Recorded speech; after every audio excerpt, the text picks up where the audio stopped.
Ask this question all the time, and it is, do you have any Botox or fillers, and if not, what is your opinion on them? So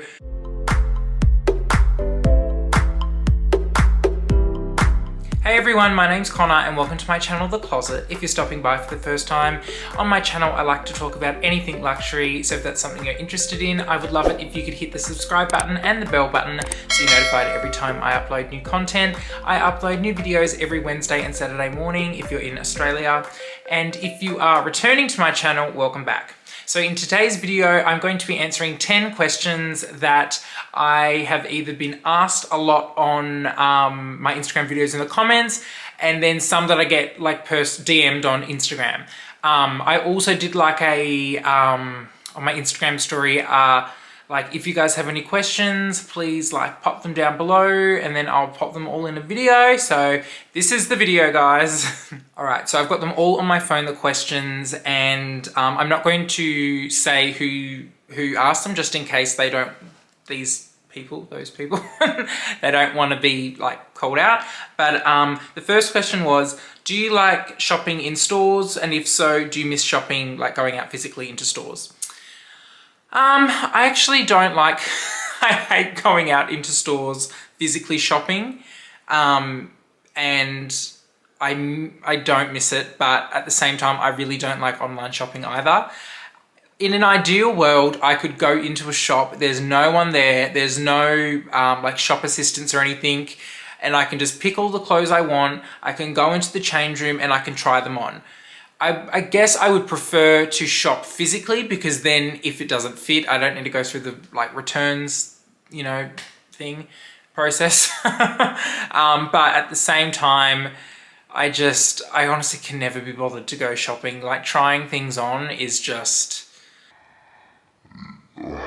so tedious. It is so tedious. So I guess like in terms of when COVID and we were all in lockdown, yeah, I missed it a little bit, but it's just not my cup of tea. All right, so the next question is, do I cook? And if so, what do I like to cook?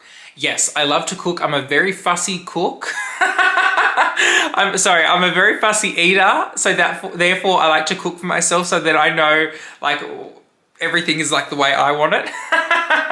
But yeah, I do love to cook. I mainly cook like seafood. I'm a big seafood lover. I love salmon, I love fish, I love prawns, and I love lamb, and I love all the meats, and I love just cooking and then it's done the way I like it. So yes, I do. The next question is, how tall are you? It's really hard to tell with YouTubers as they're always sitting down. I am 181 centimeters or 6 foot, so I'm like a little bit tall. I bumped my head on the airplane, put it that way.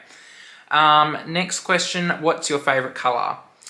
My favorite color is blue, or like bluey greens, like turquoise, but I'm actually colorblind, believe it or not. So I struggle to distinguish a lot of colors like, that aren't primary colors, or like solid colors, I should say. Like, if I see like lilac, I will think it's light blue, or I'll think it's like baby pink.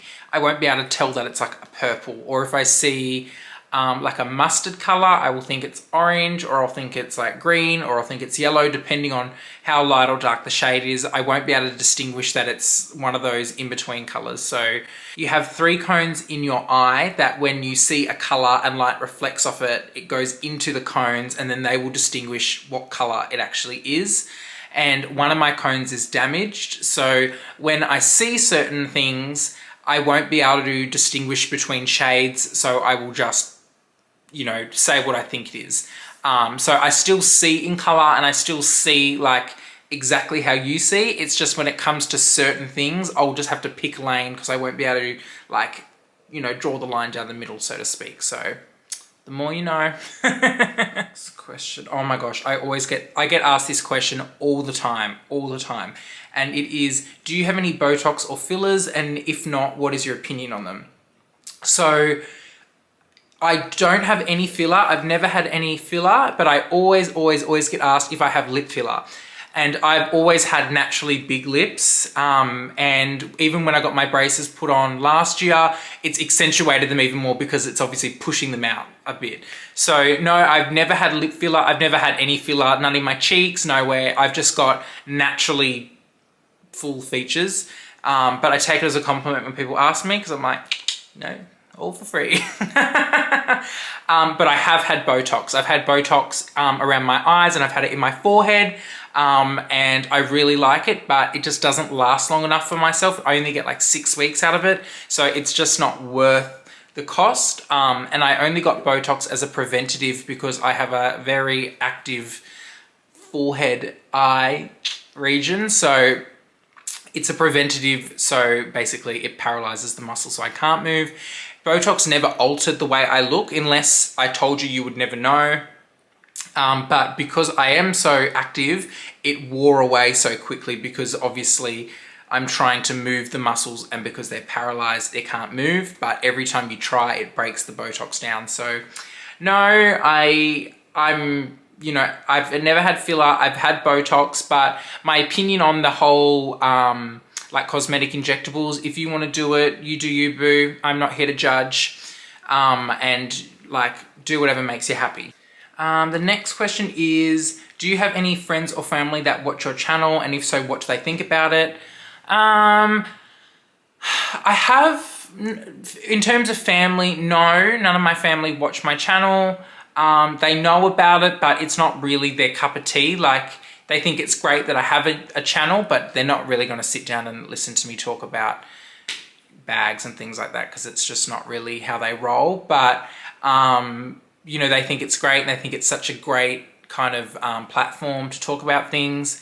I have friends that watch my channel and they love it. And I have friends who are, you know, like love bags and things like that. And then I have friends who aren't really into that, but they watch it just because I'm on it, and they kind of, you know, just think it's cool. The next question is, do I get any criticism from friends or family for buying luxury items? No, surprisingly, I don't. I will get the odd kind of, what's called like remark from some people where it's like, oh, you spent that much, you know, you can get something a little cheaper. And it's like, yeah, you can also go to McDonald's and eat dinner for like $5, or you can go to a restaurant and have like a nice meal. So I kind of just like clap back, and then they're like, I can't argue with that analogy.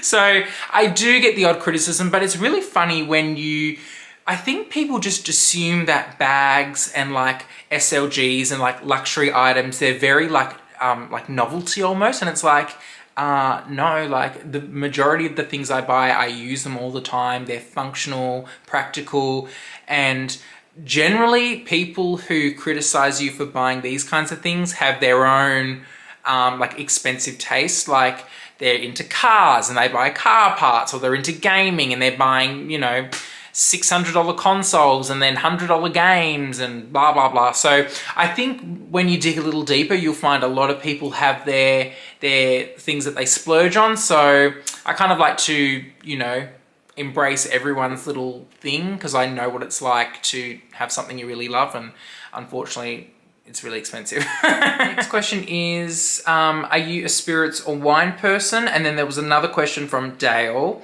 and that was, do you like Verve or Moe? So I'm not a spirits person. I cannot drink spirits. I've done the damage. I can't, even the smell of vodka, I'm like, oh. So never, never, never, never. I can drink beer and I can drink wine and champagne, no problems whatsoever. So, you know, I can die happily knowing that if that's all I could ever drink for the rest of my life, I'll be fine.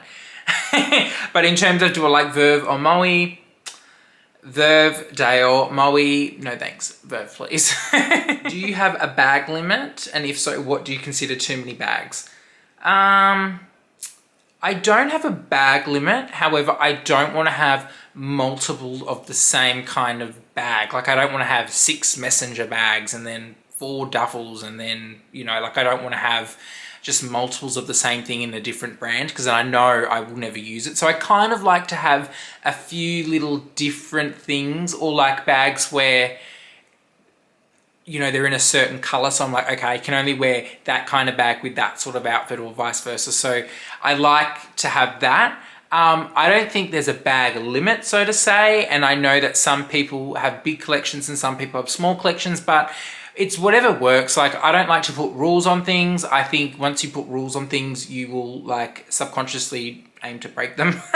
So if I was like, I can only ever have 3 bags, no, I'll end up with 10. So I like to just go with the flow. If I see something and I think there's like a hole in my collection, or there's a hole in terms of needs, or what I am looking for, I'll just get it. But yeah, I definitely don't like to put rules on things, because I literally will break them. I'm like a toddler. Like, I will just be like, not doing that. And I've made the rules. I like work against myself. So, you know, each their own. The next question on the list, do you have any hobbies outside of luxury items, or do you have any talents? I do. So from like the age of 5, I've done singing lessons up until I was 13. And then I just stopped. I kind of didn't connect with like the teacher I had at the time, and then I went through puberty, so my voice completely changed. And a lot of people don't realize that the male voice is a lot harder than the female voice, because they have more cartilage in their throat. So once you go through puberty, essentially you have to retrain, you have to teach yourself again. And it was very off-putting, and I didn't like the way I sound from that point. So about maybe February, March of this year, 2021, I started singing again, and I found an amazing teacher here, and I'm slowly getting back into it. And it's almost like riding a bike, but you do kind of have to like reconfigure things. But it's definitely a talent that I don't share with many people, or I hate just randomly singing. It's definitely more a private thing, but yeah, that's definitely, you know, definitely one of my hidden talents. Next on my list is, where is it? Is there anything you want to do by the end of 2021 that you've never done before? Yes, I want to go skydiving. I'm a big like adrenaline height junkie person. And I've always wanted to go skydiving. So I want to by the end of this year, hopefully. It's one of those things where I'm like scared but excited to do. Like, I will do it, but I kind of want to go with somebody else. So, you know, that is definitely like top tier of the list for sure. And the last question on my list is, what have you learned from starting your YouTube channel? I've learned that there's a lot more people out there who like to support strangers. Like, I genuinely did not realize that the majority of people out there like to lift others up, because for some reason, I just assumed, oh, if you put a video on YouTube, there'll be more negativity from people, and you'll just get like nasty comments or whatever. But that has been the complete opposite. I've been able to like be supported by so many people, especially other YouTubers. Like, there is such a huge amount of support from other YouTubers where they share your content, they get people to follow your channel, and then you end up kind of creating this little family. And I'm definitely a part of a little YouTube family with so many amazing people. And I've learned that basically, if you are scared to do something, you should just do it. Like, nobody's going to criticize you for following you know, your passion, or following something that you've always wanted to do. Like, you are always going to be supported. So if you're thinking about starting a YouTube channel, or, you know, you're too scared to bite the bullet, just do it. It's honestly such a funny thing to watch yourself on camera, but then you get so used to it. So it's, you know, it's definitely something I would, you know, push the green light on if you're thinking about it. And, you know, you never know what can happen. Thanks so much, guys, for watching my little Q&A video. I know it was short but sweet, but, you know, hopefully that can, you know, what's it called? Give you your Connor YouTube fix for the week. But thanks so much for watching, guys, and I'll see you next time.